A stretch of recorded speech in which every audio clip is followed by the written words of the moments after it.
Yes guys, welcome back to the channel. I know I missed week 16's predictions, but it doesn't really matter. I get most of them wrong anyway. What a week it's been in the lovely Premier League. Let's have a little catch up of how week 16 went down. What a week. What a fucking week.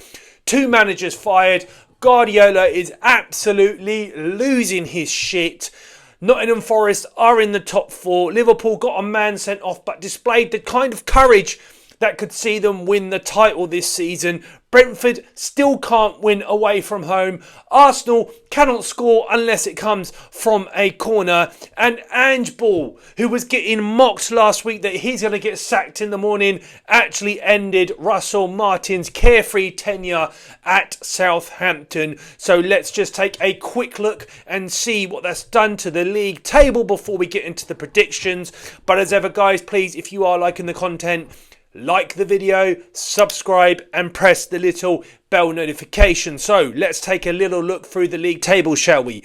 In first place and still at first place, but with their lead reduced to 2 points, albeit with a game in hand, are Liverpool. Second still are Chelsea. Further behind them, 4 points, are Arsenal. And then Nottingham Forest have overtaken Manchester City to go into 4th place.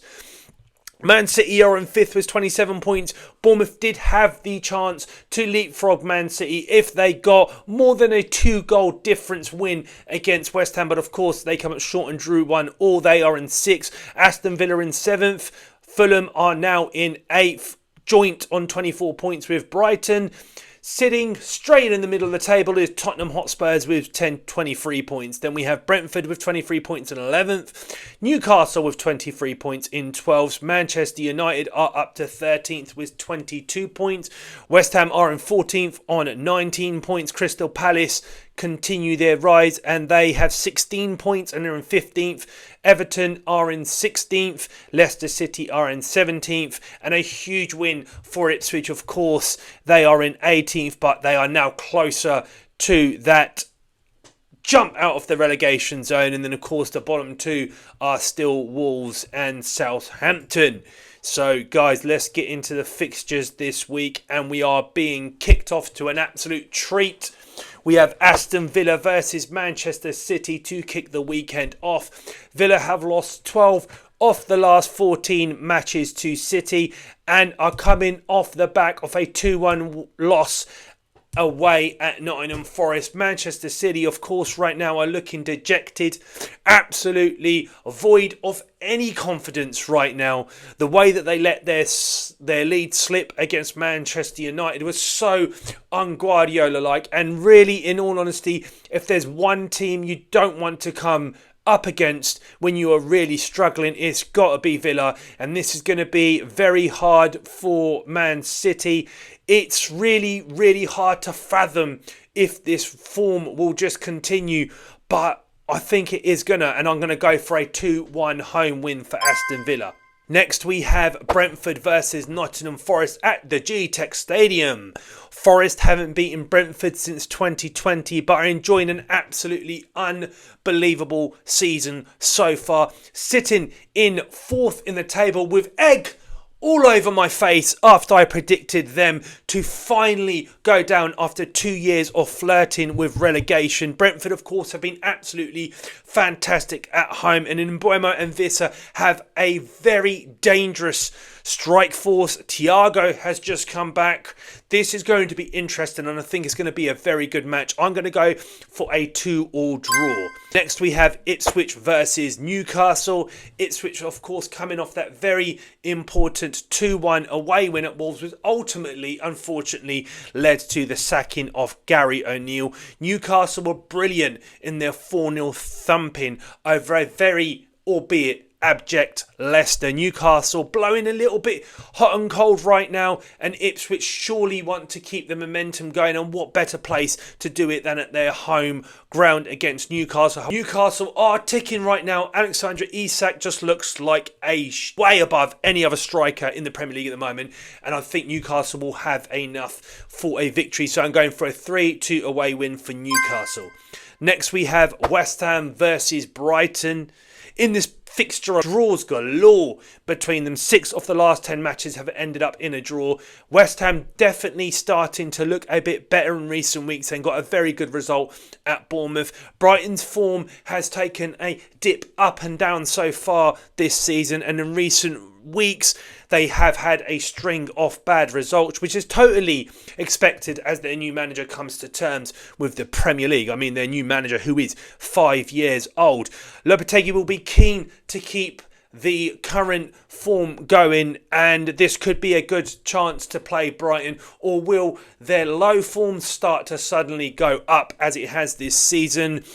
I'm going to go for a 2-1 home win for West Ham. Next we have Palace versus Arsenal. Palace are currently unbeaten in 5 games, which have included matches against Manchester City, Newcastle and Brighton, of course, which they beat 3-1 last week, but have lost the last 4 matches to their London rivals. The lack of a proper striker is really starting to rear its ugly head for Arsenal in recent games. If it hasn't been a corner, they're not scoring. But we did see Gabriel Jesus score 3 goals against Crystal Palace just last night. And can Arsenal carry that on to get a away victory against Palace? I think it's going to be hard. And I'm actually going to make a big call here. I'm going for a Palace result, and I'm going for a 2-1 home win for Palace. Next we have Everton versus Chelsea. Chelsea are coming off the back of 5 straight wins where they have amassed 17 goals. Everton got a brilliant draw against Arsenal away. Recent results between the two sides suggest that this is a very hard one to call. The last 7 matches have seen 3 wins apiece with a draw sandwich in between. But I'm backing Chelsea to continue their good form here, and I'm going to go for a 3-1 away win for Chelsea, albeit a difficult away win. Next we have Fulham versus Southampton. Fulham unbeaten in 4 matches, which include 3 draws, but they were against Spurs, Arsenal and Liverpool.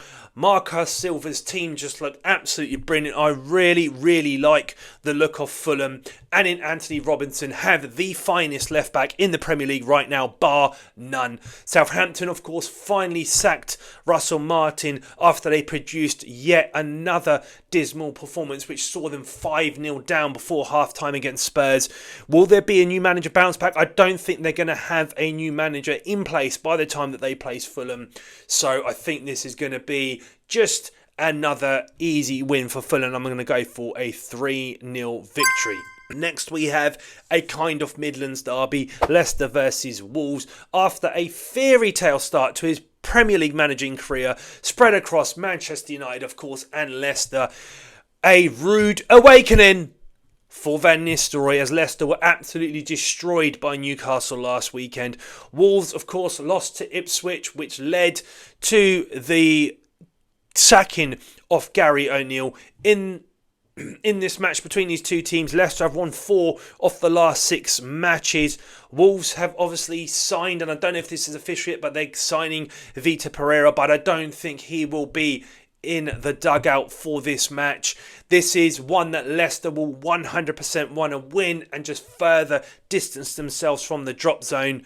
Originally, I had this down as a 1-1 draw, but I'm going to go for a 2-1 home win for Leicester. Then we have Manchester United versus Bournemouth. Man United, of course, will be buoyed by the emphatic derby win, which in all honesty was an absolutely fucking piss poor match for one of the biggest derbies in England. But we are now starting to see Amorim really take under at Manchester United, and they do look hard to beat. And in Ahmad, they have an absolutely sensational player just coming through right now.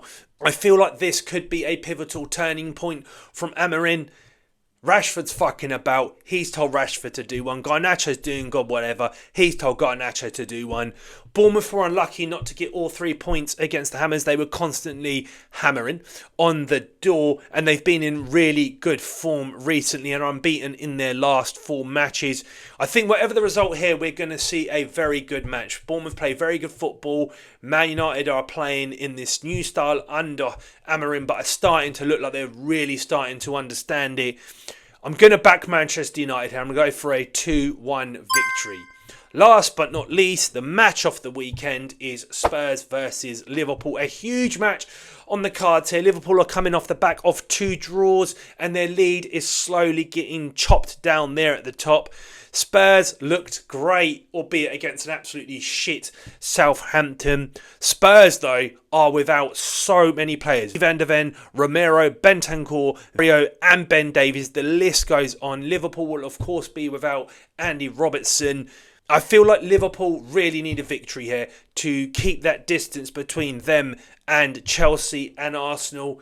But I think it's going to be hard because if the Spurs turn up, the Manchester City destroying, Southampton absolutely annihilating Spurs turn up, we could have an upset on our hands here and see Spurs blow the title race wide open. Would they want to, though? Would they want to blow the title race wide open with their London neighbours sniffing right behind Liverpool? Of course they would, because Ange always wins in the second season, doesn't he? But I am going to back Slot's team to pull up trumps here. I'm going to go for a 2-1 away win for Liverpool. I'm almost certain they're not going to win and Tottenham are going to absolutely blow Liverpool apart. But this is my prediction. It might be wrong. Right, well, there you have it, guys. There are my predictions for week 17, I think. Yes, week 17. As ever, if you are liking, please feel free to subscribe, press the like and press the little bell to be set up with notifications. And until next time, please stay safe.